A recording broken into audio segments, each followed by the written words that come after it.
Vous voyez, en 1998, au cinquantenaire de la Déclaration universelle des droits de l'homme, 250 ONG du monde m'ont demandé de parcourir les pays africains et prononcer une même conférence, l'Afrique des traditions et les droits de l'homme.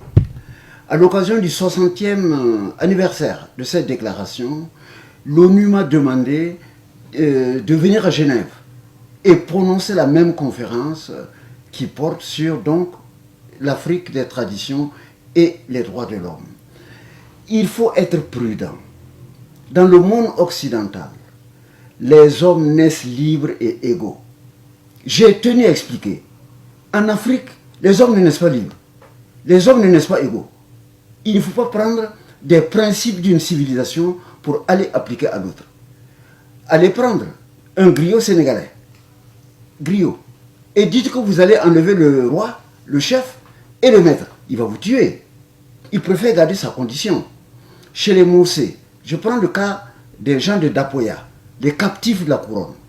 La devise de ces captifs, Rimyemdo, Yinam, et le captif du roi est plus que le roi. Et le Dapoya Naba n'acceptera jamais, comme on dit, troquer sa condition pour être un roi au sens classique. Pourquoi? La société n'a pas été vue de manière, j'allais dire, trop globale, une règle scientifique et tout. Non. La société, nous avons fait des spécialisations. Par exemple, quand les Mossés sont venus au XIIe siècle, c'est leur terroir, ils ont gardé pour eux le pouvoir politique. Mais les autres pouvoirs, ils ont réparti avec les autres peuples. C'est-à-dire, par exemple, tout ce qui concerne l'écologie, tout ce qui concerne la terre, les saisons et tout, ils ont confié ça aux Nyunyonsé, ceux qui s'appellent Sawadgo, etc. Et ils ont maintenu les autres peuples aussi dans leur civilisation. Par exemple, le chef de Ouagadougou n'est pas un Moussi, n'est pas un Mouaga, jusqu'aujourd'hui, depuis le XIIe siècle. Et c'est un Iniga. Le fondateur du village de Kosiam, qui abrite aujourd'hui le palais présidentiel, ce n'est pas des Moussi alors que nous sommes dans la capitale des Moussi. Donc, ils ont réparti les pouvoirs. Et chaque groupe a ses droits.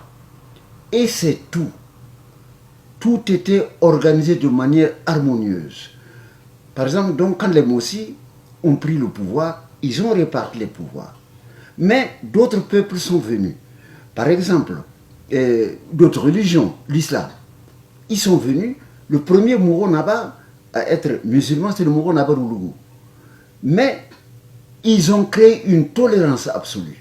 Et ils ont intégré, par exemple, l'islam. C'est-à-dire que tous les vendredis, le grand imam de Ouagadougou, son représentant, doit aller à la cour du Mouro Naba pour le droit, comme on dit. Donc, je tiens à ce qu'on sache, pour qu'on ne se trompe pas. La société, les hommes ne naissent pas libres et égaux. Ils ne sont pas libres, ils ne veulent même pas ça.